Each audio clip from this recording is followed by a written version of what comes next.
7 de la mañana es uno de los temas con nuestra invitada María Paula Romo, ministra del Interior. Buen día, gracias por estar aquí. Pero yo quisiera comenzar por este llamado a una marcha, que entendemos se producirá hoy.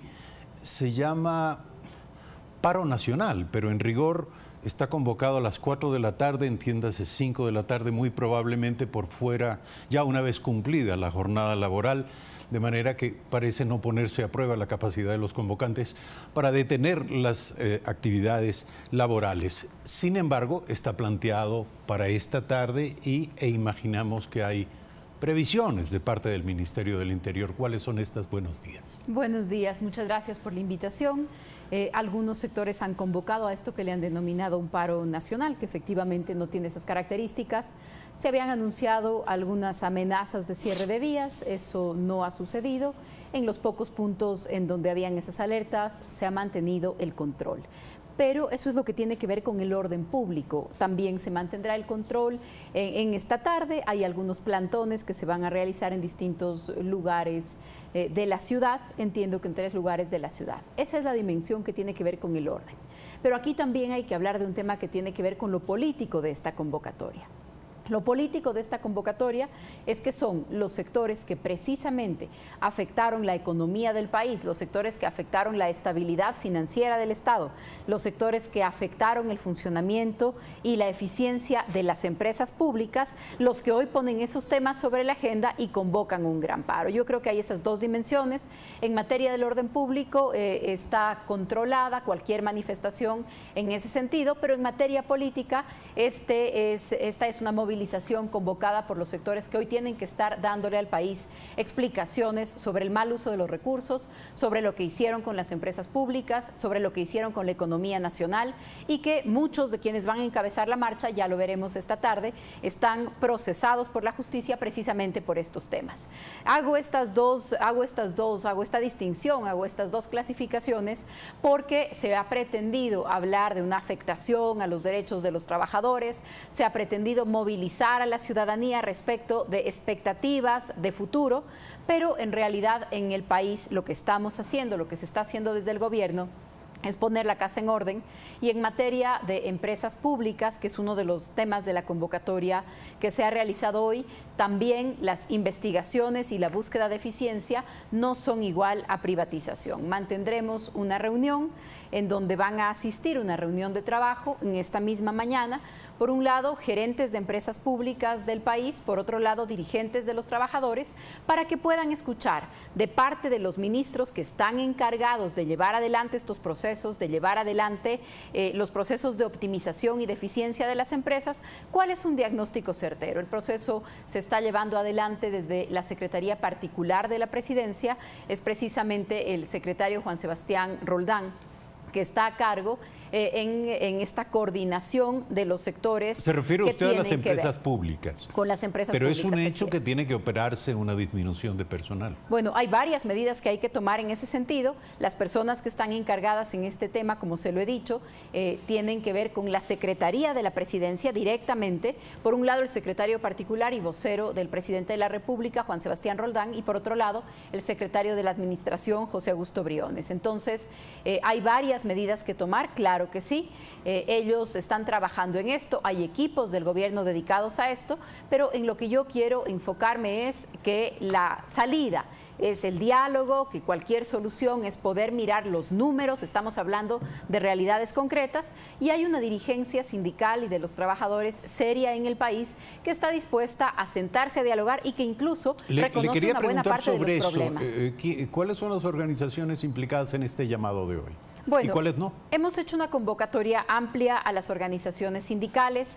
Algunas van a asistir, otras tenían otras actividades. Hasta esta misma mañana he estado conversando con varios de los dirigentes, pero por ahora tenemos confirmados a los dirigentes de la CUT. Varios de ellos son precisamente dirigentes de las empresas, de los trabajadores de las empresas públicas, quienes además coinciden con la identificación y el diagnóstico de varios de los problemas. La idea de sentarnos en una mesa es que se eviten los malos entendidos, los cortocircuitos que se pretenden hacer con una motivación política. ¿A qué hora y dónde se llevará a cabo este encuentro? La reunión empezará comenzará a las 9:30 de la mañana en la plataforma gubernamental.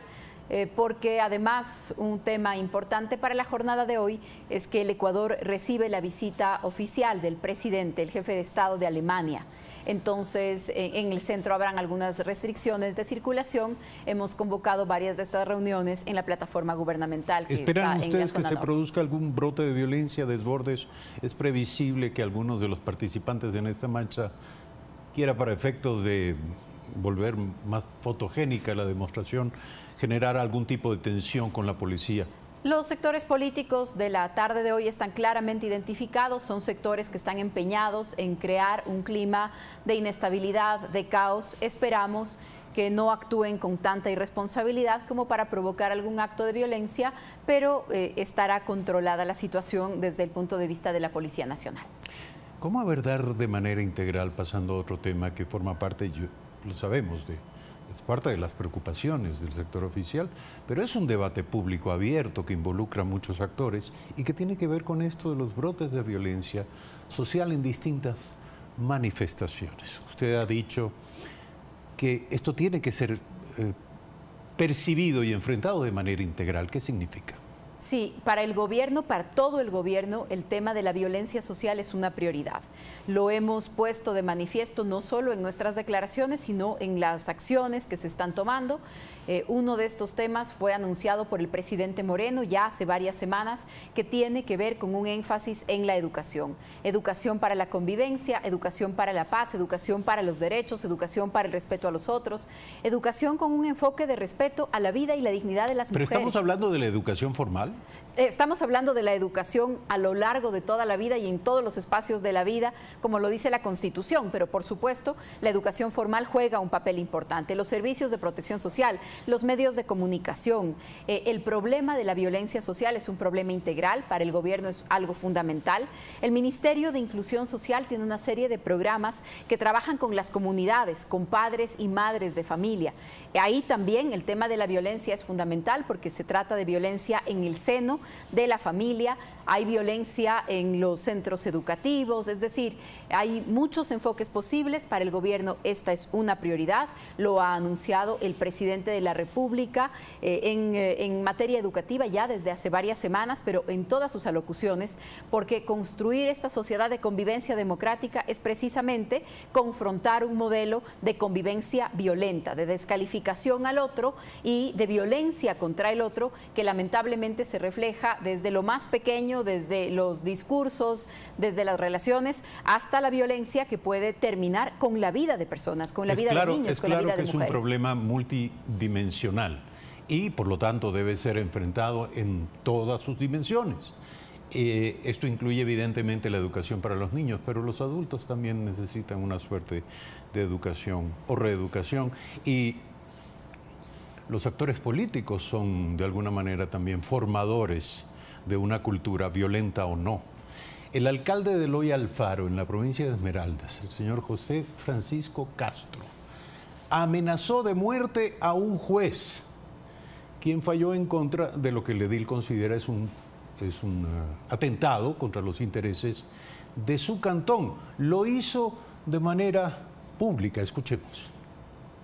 Hoy se murió un juez, me da mucha pena con el juez, pero este juez quiso afectar los intereses del cantón de Eloy Alfaro. Viene uno juez, ya se juez compañero, si no actúa en derecho, en defensa de los intereses del cantón, compañero y compañera, le hacemos la guerra. No se va a morir por la enfermedad, nos vamos a matar. No se va a morir por enfermedad, lo vamos a matar, ha dicho el candidato. Esto es violencia. No, es gravísimo, es una amenaza gravísima, no es solamente violencia en términos de enfrentamiento político, es una violencia que llega a una expresión de una amenaza contra la vida de una persona. Este es un dato muy grave. Cuando lo conocimos, cuando lo conocí, hablé inmediatamente con la presidenta del Consejo Nacional Electoral, porque recordemos que hay reglas especiales para las personas que se encuentran en campaña. Voy a regresar sobre esto. Hablé también con algunos vocales del Consejo Nacional Electoral, porque hay una amenaza que se da en el marco de una campaña. También me comuniqué con la presidenta del Consejo de la Judicatura. El Consejo de la Judicatura inmediatamente emitió un comunicado de respaldo a los administradores de justicia. Por supuesto, desde la Policía Nacional se pusieron todas las alertas del caso. Pero vale recordar, y creo que es útil para conocimiento de todos nosotros como ciudadanos, que mientras una persona se encuentra en campaña, porque se trata de un candidato en este momento a las elecciones seccionales, mientras una persona se encuentra en campaña, lo protege una inmunidad. Una inmunidad que dura 45 días. No quiere decir que se puede hacer cualquier cosa en campaña, sino que los procesos tienen que empezar luego de la campaña.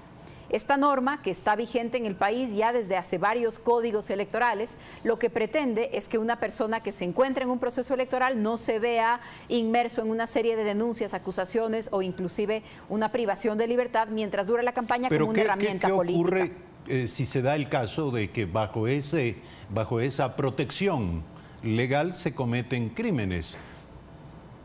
O puntualmente se producen amenazas de muerte de manera pública y abierta como la que hemos Permítame escuchado. comentarle un caso todavía más delicado, si es que cabe, que hemos tenido hace unos pocos días. En un operativo que culminó con la detención de 16 personas vinculadas al asalto de una agencia bancaria en la provincia de Manabí, uno de los detenidos, ya detenido, cuando fue privado de libertad y se verificaban sus datos, resultó ser candidato a concejal en uno de los cantones de esa provincia y tuvo que ser liberado de inmediato. Por supuesto, el proceso sigue y el proceso continuará tan pronto se termine la campaña electoral, pero la protección que existe para los candidatos muchas veces impide una respuesta inmediata. Esa respuesta inmediata o esa falta de respuesta inmediata no quiere decir que no se le esté dando a una amenaza como esa la gravedad que se debe otorgar.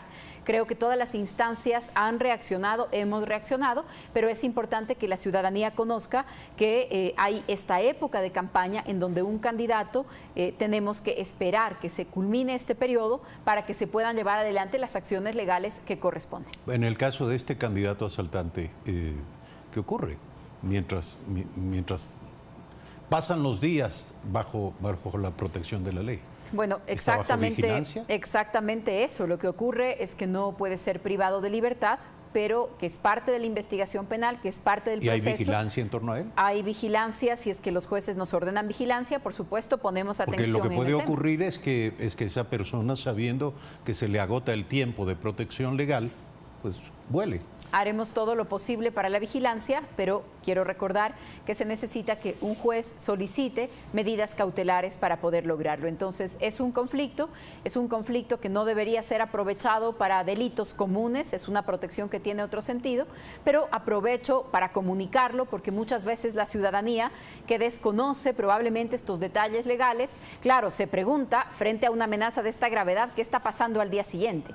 Y es que al tratarse de un proceso electoral en marcha, hay unos tiempos que tenemos que esperar, pero la gravedad de las declaraciones del candidato, actual alcalde y también candidato en el cantón Eloy Alfaro, es de altísima gravedad y por supuesto va a ser investigado. El juez que ha sido amenazado también de alguna manera debería ser protegido. Claro que sí, es una amenaza muy grave y el Consejo de la Judicatura está tomando, de lo que yo conozco, todas las medidas para proteger a ese juez con el auxilio, por supuesto, de las otras instancias a las que nos corresponda. María Paula Romo, ministra del Interior, esta mañana en Primera Impresión. Gracias por estar aquí. Muchas gracias. Brevísimo corte. Regresamos con Alejandro Martínez, presidente ejecutivo de Expo Flores. ¿Cuáles son las condiciones del mercado para este importante producto de exportación del país?